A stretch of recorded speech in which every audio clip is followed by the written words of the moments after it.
As we come into this time of meditation and message,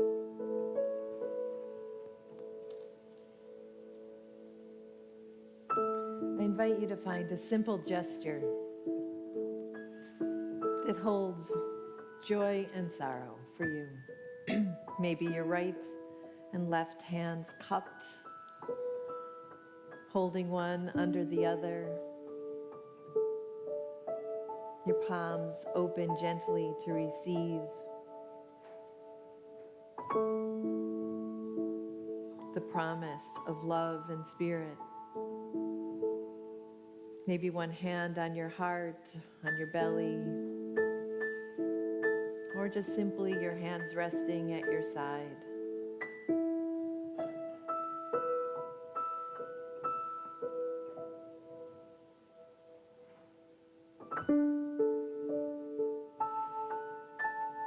And in your own heart, bring into this moment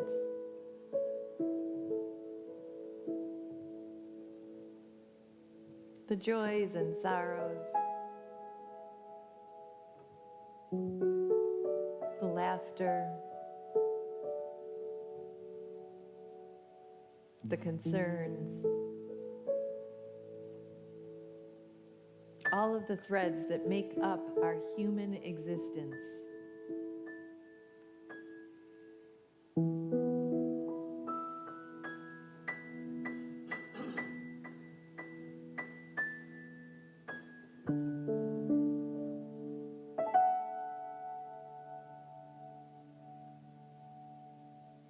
And bringing your awareness to your breath in and out. That breath that is the gift of life itself. From the first inhale we take to the last exhale that leads us into the next journey.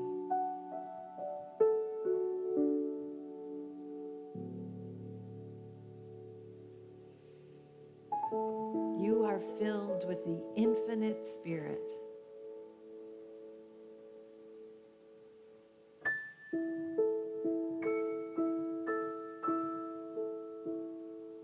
That infinite spirit holds every moment.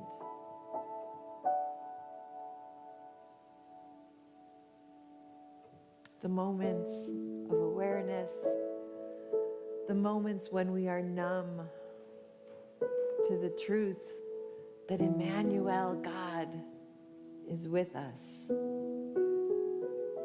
born as us,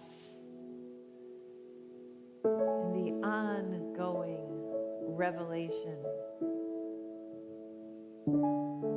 of the love that created the cosmos and all within it.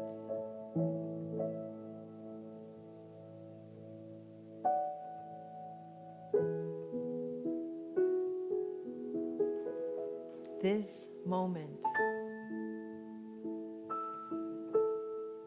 and the mystery that created you needs you and your light just as it is on this dawn of winter.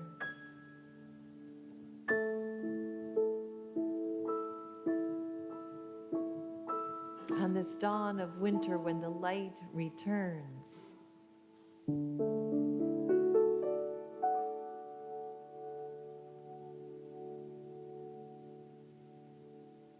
Soften.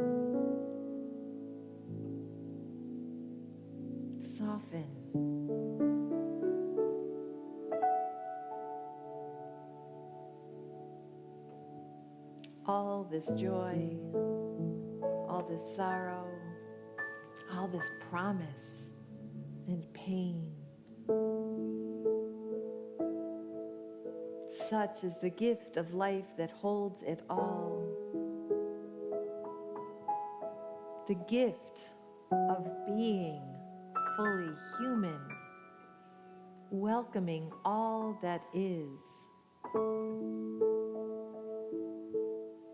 Such is spirit, welcoming our full divinity, the spark that only you can shine in your way of embodying love. For such is the mystery of love.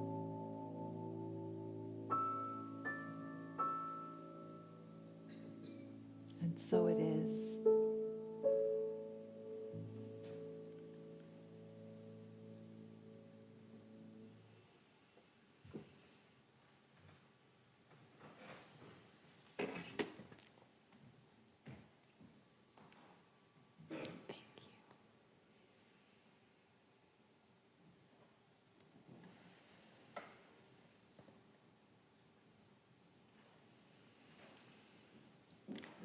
But the angel said to them, "Do not be afraid, for see, I am bringing you good news of great joy for all the people." How many of you in your life have received good news and felt joy? Oh my gosh, not many? Okay, phew. It scared me. You made me afraid there for a minute. How many of you have received news that did not bring joy but brought fear? Yes. The angel said to them, "Do not be afraid. I bring you good news of great joy." Fear and sorrow and joy and promise and pain, it is part of the mush of being made of dust that includes stardust. Yesterday in our beautiful Advent service, thanks to Roger and Dennis McDonald and Joan Horgan and Lorraine Guyon, there's one of the readings Joan read at the end. It's by a woman, Reverend Dr. Byung Lee, adapted slightly by Dennis. But it was a powerful message to hear on the day when we welcome that short day, the long night, and where we anticipate celebrating again the birth of a child that reminds us that that incarnation is also us. So here is good news: God is here. Luke's story insists that the good news of God has weight and presence, but it needs to be amplified, proclaimed. In a world where fear is curated and fed to us, proclaiming good news is a countercultural act. In a world that tells marginalized communities to be quiet, that punishes joy and rage alike, joy becomes resistance. The good news spreads not through Caesar's decrees, but through trembling, joyful witness. You are invited to do the same. This is the shape of God's dream, good news born in vulnerability. Joy proclaimed by the overlooked, power shown not through force, but through flesh.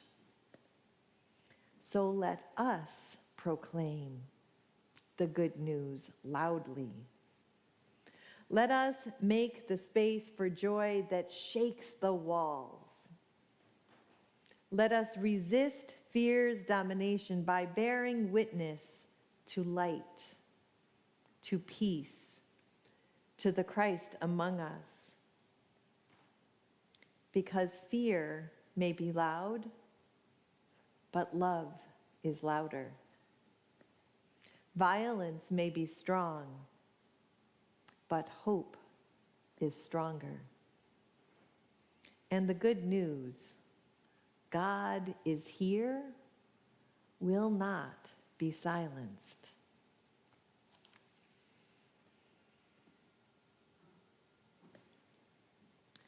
It is easy as a grandma to find moments of joy. There are the joys of having my house look like the elf on a shelf came and just threw lights and sparkle all over. Preparing for that joy is one of the pleasures I had in the season. So there are moments that we have something, a person, a friend calls from out of the blue. It brings us some joy. There's a decoration or an event that is a tradition that makes us smile. It brings a joy. It brings a sense of happiness. There's laughter at the beginning of a Sunday service that brings a smile and happiness and effervescence. And yet joy is also a radical choice. It is not just those bright feelings of happiness. Joy is actually independent of what happens in our lives. I forget that all the time. That my joy does not depend on all of the events working out just the way I want them to. Just the way I've told God that she should manage that for me. Joy is the ground of our being as incarnations of love. That kind of joy grows out of our consciousness, our awareness of that holy mystery that we embody.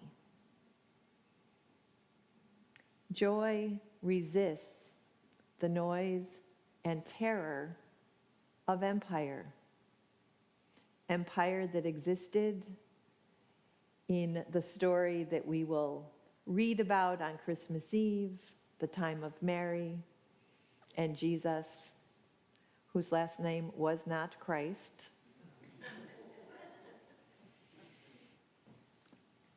And the power of empire that exists today.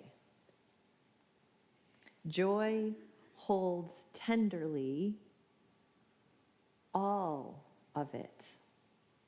The weight of our sorrows, the weight of our fears, and it asks us to look at that clear-eyed, not to push those fears and sorrows away, but to look at them, to feel them,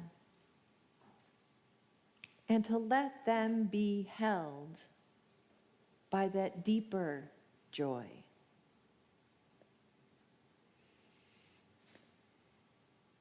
Roger Berkowitz is the founder of the Hannah Arendt Center at Bard College. Hannah Arendt was arrested by the Nazis and interned in a camp.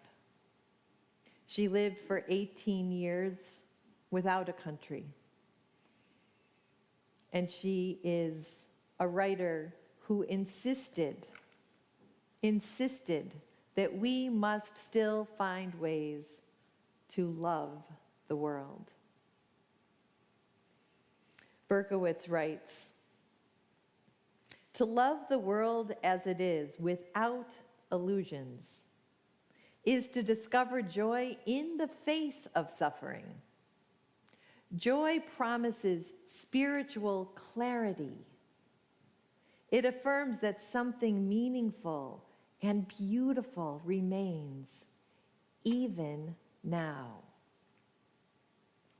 Arendt found in the biblical line, "A child has been born unto us," held the belief that new beginnings are always possible. Joy in this sense is not optimism. It is the radical faith that the human world, however flawed, is worthy of love. Yes, We must resist the powers of empire, Berkowitz writes. But he ties that into Arendt's reminder that resistance alone is not enough. We must follow our inner star. Raising children, if you've been blessed with children, loving four-legged loves, if you are blessed with a four-legged companion, listening to music, reading poetry, writing poetry, creating art, they are not luxuries. They are how we preserve our humanity, and I would add, they are how we honor our divinity. Joy is not a retreat. It is a revolution of the Spirit.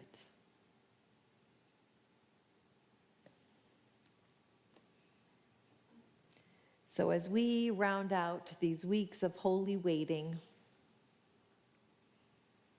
how are you preparing this home in your heart? My home in Albany, well prepared. This home, how's that going? Are you ready to welcome your rebirth as the incarnation of love? Are you ready to arise and walk forth, to get up, to get moving, to live as the blessing you are? The blessing of hope and faith. The blessing of peace, the blessing of love and joy that we are invited to embody as our true nature.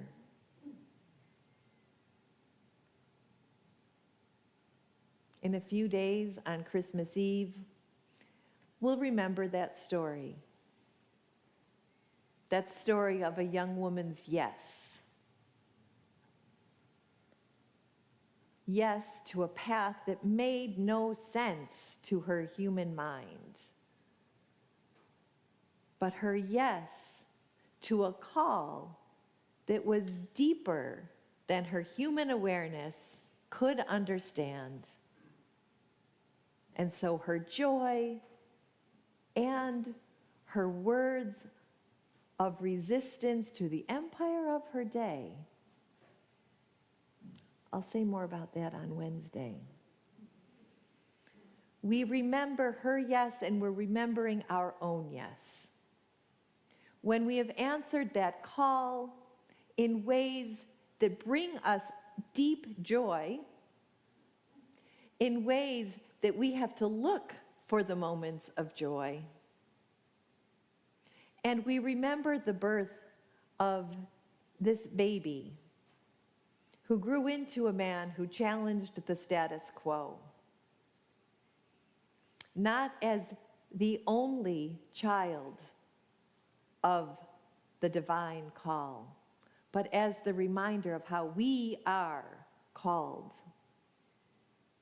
to remember our divinity, to live our incarnation, to live and walk as the light that we are.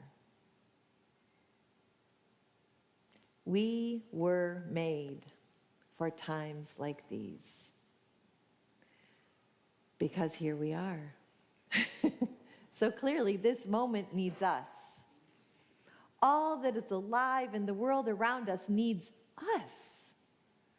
Needs our way of being. Needs our way of showing up.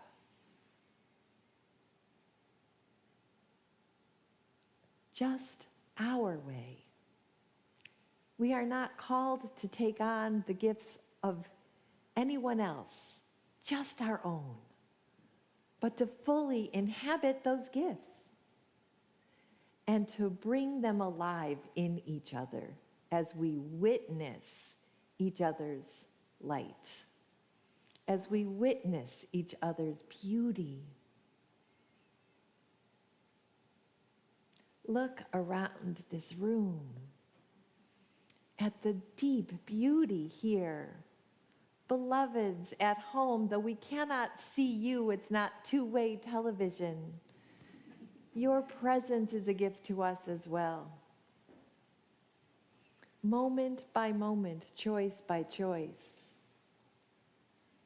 we are called to awaken, to remember that wherever we are, God is. And that holy mystery is always being reborn.